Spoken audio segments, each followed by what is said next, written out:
कक्षा 12वीं कॉमर्स विषय व्यवसाय अध्ययन का अध्याय 9 नया चैप्टर है वित्तीय प्रबंध, जिसका आज फर्स्ट क्लास है। वित्तीय प्रबंध नाम से स्पष्ट है। देखिए वित्तीय यहाँ पर वित्त का मतलब होता है पैसा और प्रबंध मतलब होता है व्यवस्था करना। अर्थात हम अपने व्यापार के लिए या व्यवसाय या उद्योग कंपनी के लिए पैसे को किस प्रकार व्यवस्थित करेंगे कि हमारा व्यापार चल सके। हमारे इस चैप्टर में हम व्यापार के पैसे के बारे में पढ़ेंगे। हमको पैसा कहां से और किस प्रकार से प्राप्त होता है, हम कहां से पैसा प्राप्त कर सकते हैं, किस प्रकार हम पैसे को यूज करते हैं, किस प्रकार के पैसे को हम कहां पर लगाकर अपने व्यापार को चलाते हैं। अर्थात वित्तीय प्रबंध, वित्त मतलब होता है मुद्रा, पैसा या पूंजी, और प्रबंध मतलब होता है व्यवस्था करना। व्यापार के लिए हम पूंजी, पैसा या मुद्रा कहां से व्यवस्थित करेंगे या कर सकते हैं। होता है वित्त व्यवसाय का मूल आधार है। कोई भी व्यवसाय वित्त के बिना ना तो प्रारंभ किया जा सकता है और ना ही चलाया जा सकता है। सही बात है, आपके पास पैसा होगा नहीं तो ना तो आप व्यापार प्रारंभ कर सकते हो, और अगर पैसा हो भी गया तो अपने व्यापार को चला नहीं सकते, क्योंकि जब तक पर्याप्त मात्रा में पैसा नहीं होगा। व्यापार छोटा हो या बड़ा, सभी के लिए वित्त की आवश्यकता को कम नहीं आंका जा सकता। वित्त को वाणिज्य व्यापार उद्योग का स्तंभ कहा गया है। ठीक, वित्त व्यवसाय जगत का एक ऐसा केंद्र बिंदु है जिनकी चारों ओर व्यवसाय क्रियाएं भ्रमण करती है। पैसे की तो चारों ओर घूमती, पैसे का ही लेन देन तो है ना, कि पैसे से हम व्यापार के लिए हमको पैसे की आवश्यकता है, पैसा कमाने के लिए हम व्यापार करते हैं। तो हर एक क्रिया, हर एक चीज में हमको व्यापार करना है, और करने के लिए हमको क्या चाहिए, पैसा या मुद्रा की आवश्यकता होती है। बोलता है प्राचीन समय में जब हम वस्तु विनिमय प्रणाली का चलन था, उस समय लोगों की आवश्यकताएं सीमित थी और वे वस्तु आदान प्रदान कर अपनी आवश्यकताओं की पूर्ति कर लिया करते थे। जैसे तेरे पास गेहूं है, मेरे पास चावल है, मेरे को गेहूं खाना है तो मैं अपना चावल दे दिया और उससे गेहूं ले लिया। मतलब उस समय आवश्यकताएं कम भी थी और वस्तु के लेन देन से हमारा क्या हो जाता था, दिनचर्या या समय चल जाता था। किंतु धीरे धीरे औद्योगिक विकास होता गया और व्यवसाय के आकार में वृद्धि होती गई, जिससे एक मुद्रा की आवश्यकता महसूस की जाने लगी और मुद्रा का विकास क्रमशः बढ़ता गया। आज प्रत्येक राष्ट्र को एक प्रभावी एवं सुदृढ़ मुद्रा चलन में, क्योंकि हर एक व्यापार में, हर एक व्यवसाय उद्योग में बिना मुद्रा के कोई मतलब नहीं। जब तक आपके पास पैसा है तब तक आपका व्यापार अच्छे से फलेगा और फूलेगा। जैसे जैसे आपके व्यापार में कमी आती जाएगी, अर्थात आपके पैसे में कमी आती जाएगी। बोलता है वित्तीय प्रबंध का विकास, इसको आप लोग पढ़ लेंगे, छोटा सा दिया है वित्तीय प्रबंध का विकास। तो विकास से मतलब है कि हमने पैसे को किस प्रकार खोजा, कि हम आपका व्यापार में किस प्रकार पैसे की आवश्यकता पड़ने लगी। धीरे धीरे जब हमारा उद्योग बढ़ता गया है ना, सामान ज्यादा उत्पादन होता गया, तो ज्यादा उत्पादन के लिए हमको पैसे की आवश्यकता हुई।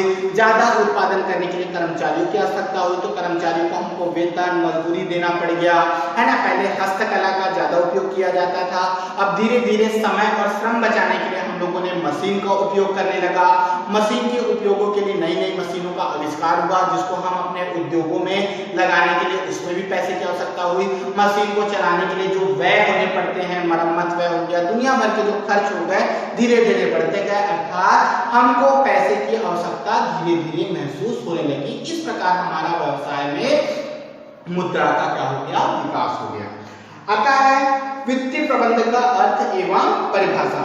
सामान्य शब्दों में वित्तीय कार्य से आशय किसी भी व्यवसायिक संस्था के लिए वित्त की व्यवस्था करने से है। मतलब हमको पैसे की क्या करना है, व्यवस्था करना किसी भी तरीके से, उसको बोला जाता है वित्तीय प्रबंध। किंतु यह एक पुरानी विचारधारा थी। वर्तमान में वित्तीय प्रबंध का आशय विस्तृत रूप से लिया जाने लगा।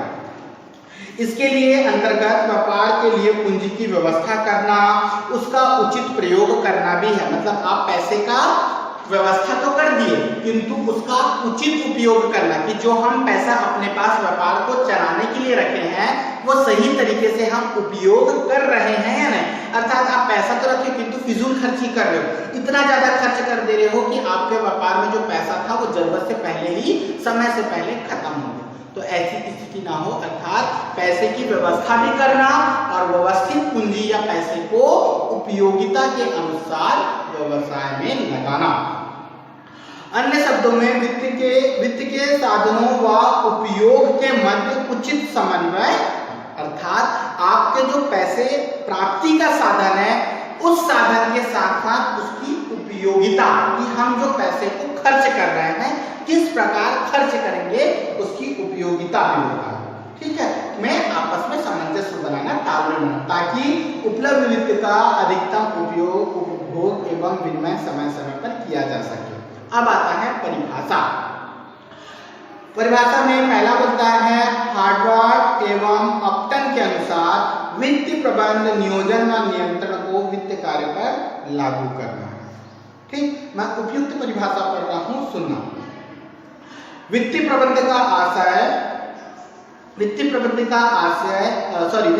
के अंतर्गत व्यवसाय की वित्तीय क्रियाओं का सफल एवं प्रभावपूर्ण संचालन किया जाता है।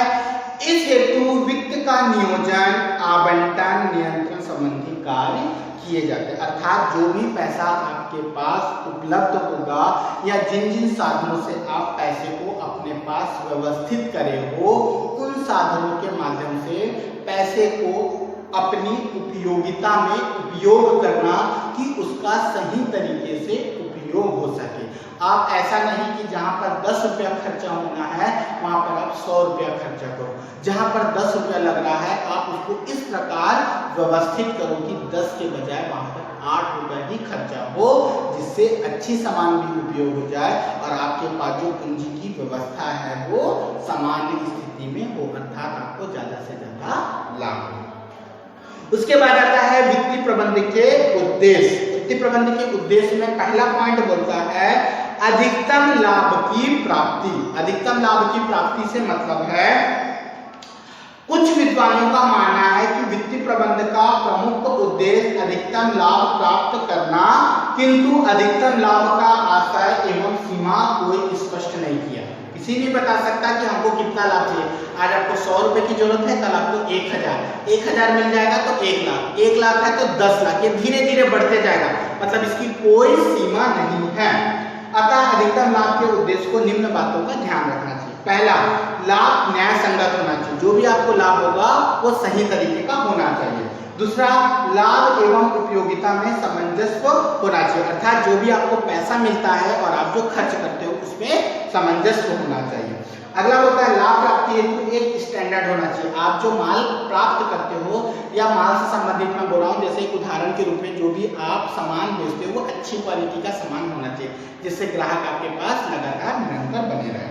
लाभ का अधिकांश भाग जनहित में वितरण होना चाहिए, जो भी आपको लाभ होगा वो जन कल्याण मतलब लोगों के कल्याण के लिए होना चाहिए, ऐसा आपको मानना चाहिए, तभी आपको अधिकतम लाभ की प्राप्ति होगी। दूसरा बोलता है अधिकतम प्रतिफल की प्राप्ति।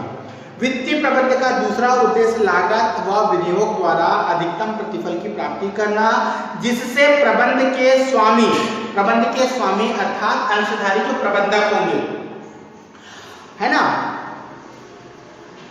अंशधारी, ऋणपत्रधारी, प्रबंधक, कर्मचारी व श्रमिकों को अधिकतम आर्थिक लाभ दिया जा सके, किंतु वे सभी वर्ग समाज के अंग हैं, अतः कंपनी से संबंधित इन सभी वर्गों का आर्थिक विकास करना कंपनी का दायित्व, इस हेतु अधिकतम प्रतिफल प्राप्त करना आवश्यक होगा। अगला बोलता है संपत्ति के मूल्य में अधिकतम करना। वर्तमान में लाभ अधिकतम बढ़ाने के स्थान पर संपत्ति को बढ़ाना वित्तीय प्रबंध का उद्देश्य माना गया है। जैसे आपके पास ज्यादा पैसा है तो अपने पास पैसे को स्टोर करने से अच्छा है आप संपत्ति को खरीद लो। जैसे आप एक व्यापार चलाते हो तो ज्यादा अच्छा है कि आपके पास पैसा हो तो आप संपत्ति को खरीद लो, जैसे कहीं पर जमीन खरीद के रख लो, कहीं पर बिल्डिंग खरीद के रख लो, है ना, कोई सामान खरीद के रख लो, बड़ी बड़ी मशीनें, जिससे क्या होगा भविष्य में अगर आपके पास संपत्ति होगी तो आप उसको बेचकर उससे पैसा को वसूल सकते हो, है ना। बोलता है चूंकि संपत्ति के मूल्य में वृद्धि कंपनी की सशक्त मजबूत होती है, जिससे कंपनी की साख में वृद्धि होती है, जिसके स्वयं लाभ होता है, अतः वित्तीय प्रबंध व्यवसाय का उद्देश्य कंपनी की संपत्ति को बढ़ाना होना चाहिए। जैसे हम लोग कहीं पर इन्वेस्ट करते हैं तो सबसे अच्छा है आप जमीन खरीद लो, भवन खरीद लो, भूमि खरीद लो, जिससे वो भविष्य में आपकी जो समस्या होगी उस समस्या को दूर करने के लिए उसको बेचकर आप क्या कर सकते हैं, पैसा प्राप्त कर सकते हैं। ठीक है। उसके बाद आता है वित्तीय प्रबंध का महत्व। वित्तीय प्रबंध का महत्व पढ़ता हूं, सुनना। वित्तीय व्यवसाय का मूल आधार है। व्यवसाय में वित्त के महत्व की तुलना मानव शरीर के रक्त से की जा सकती है। वित्त व्यवसाय जगत की धुरी है जिसके चारों ओर आर्थिक व्यवसायिक क्रियाएं प्रक्रिया करता है। जैसे हमारे शरीर में अगर रक्त नहीं होगा तो हम मृत्यु मतलब जीवित नहीं रहेंगे, मर जाएंगे। उसी तरीके से किसी व्यवसाय में अगर पैसा नहीं होगा, मुद्रा नहीं होगा, पूंजी नहीं होगा तो व्यापार नष्ट हो जाएगा, बर्बाद हो जाएगा, समाप्त हो जाएगा। इसी प्रकार एक व्यवसाय को सफल व सुदृढ़ बनाने के लिए वित्त का विशेष महत्व होता है। वित्त के महत्व को स्पष्ट करते हुए एवरिन फ्रेंड ने कहा है कि एक फर्म की सफलता उसका अस्तित्व, उसकी कार्य क्षमता, मतलब उसको व्यवसाय को चलाना है, उत्पादन करने की इच्छा, स्थायी व कार्यशील पूंजी है ना, काफी मात्रा में उसकी पूंजी निर्धारित करती है। वित्त प्रबंध के महत्व को बताते हुए हसबैंड एवं डोकरे ने कहा है कि विभिन्न आर्थिक एवं व्यावसायिक गतिविधियों को एक सूत्र में बांधने के लिए वित्त प्रबंध अत्यंत आवश्यक होता है। सही बात है।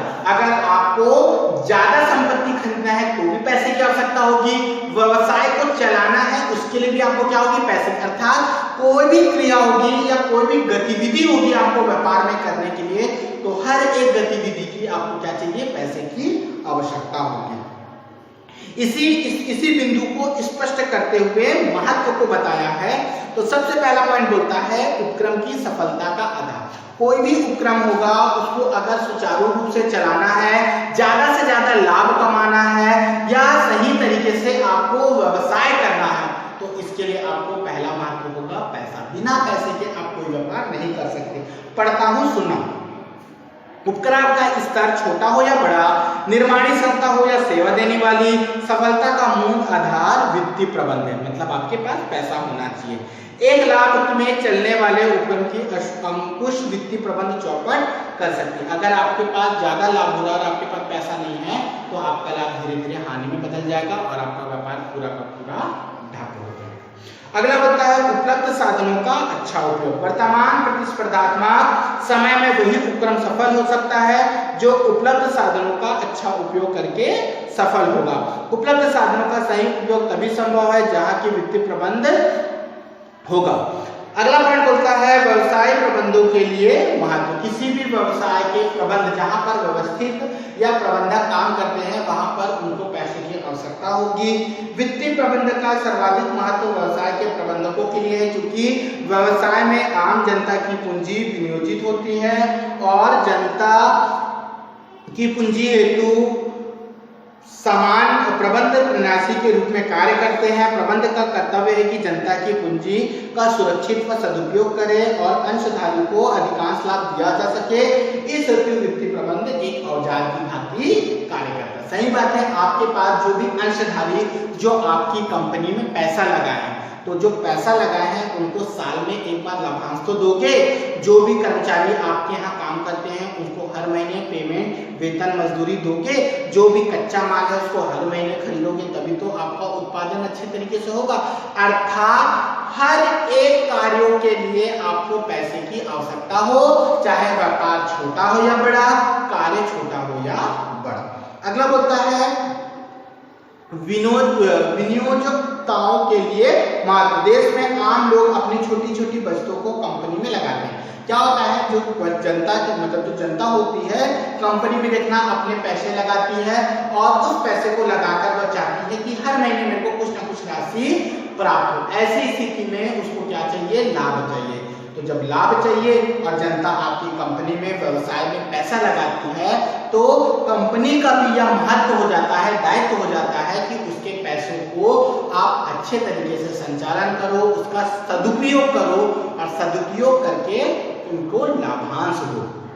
उसके बाद आता है वित्तीय संस्थानों के लिए महत्व।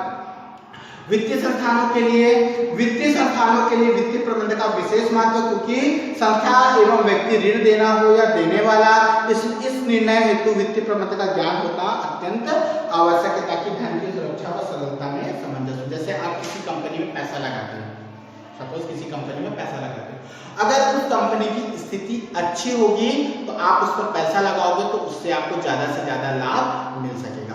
किंतु अगर किसी कंपनी की स्थिति अच्छी नहीं हो और आप पैसा लगाओ तो क्या आप उससे लाभ की उम्मीद कर सकते हो? कभी नहीं कर सकते। अर्थात उसी कंपनी, उसी व्यवसाय में आप पैसा लगाओगे जिसकी स्थिति अच्छी होगी। और स्थिति कब अच्छी होगी? जब उसके पास दीर्घकालीन संपत्ति होगी या उसके पास पूंजी संरचना अच्छी होगी, अर्थात उसके पास ज्यादा पैसा होगा जिससे आप पैसा लगाओगे तो आपके पैसे की वापसी की गारंटी होगी, जिससे आप अपने पैसे को सुरक्षित रख सकते हो। उसके बाद कर्मचारियों के लिए महत्व, कर्मचारियों के लिए महत्व अर्थात आपके व्यवसाय में जितने कर्मचारी काम करते हैं उनके लिए पैसा महत्व, क्योंकि आप अगर कर्मचारी से काम करवा रहे हो तो उसको हर महीने वेतन, बोनस, कमीशन आपको देना पड़ेगा। अगर आप उसको पैसा नहीं दोगे तो वो 1 महीना देखेगा, 2 महीना देखेगा, तीसरे महीने से काम करना बंद कर देगा। और अगर कर्मचारी काम करना बंद कर देगा तो आपका व्यवसाय उत्पादन नहीं करेगा, उत्पादित नहीं होगा तो आप सामान को बेचोगे नहीं, बिकेगा नहीं तो आपको लाभ नहीं होगा। अर्थात कर्मचारियों को भी आपको पैसा देना पड़ेगा और पैसे देने के लिए आपको पूंजी की व्यवस्था, वित्त की व्यवस्था करनी होगी। राष्ट्र को महत्व, आपका व्यवसाय होगा, व्यवसाय से जैसे जैसा व्यवसाय लाभ कमाएगा आपको राष्ट्र के आय में वृद्धि होगी, आपको उसको टैक्स देना पड़ेगा। और लास्ट पॉइंट बोलता है अन्य व्यक्तियों को महत्व।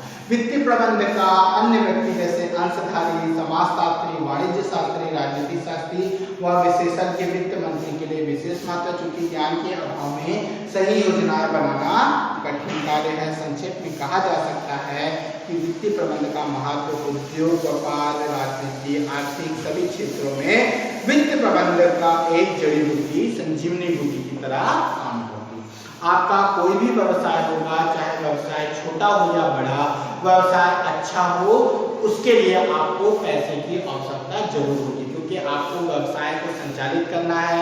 जो भी माल खरीदना है, जो भी माल बेचना है, माल बेचने के लिए व्यय करना है, माल खरीदने के लिए व्यय करना है, व्यवसाय को संचालित करना है, व्यवसाय में जो भी उत्पादन होगा उस उत्पादन कार्य के लिए, हर एक कार्य के लिए आपको पैसे की आवश्यकता है।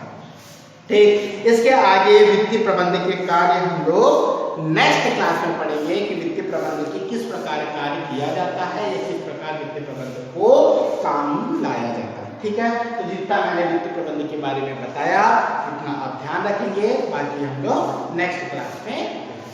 क्लियर है?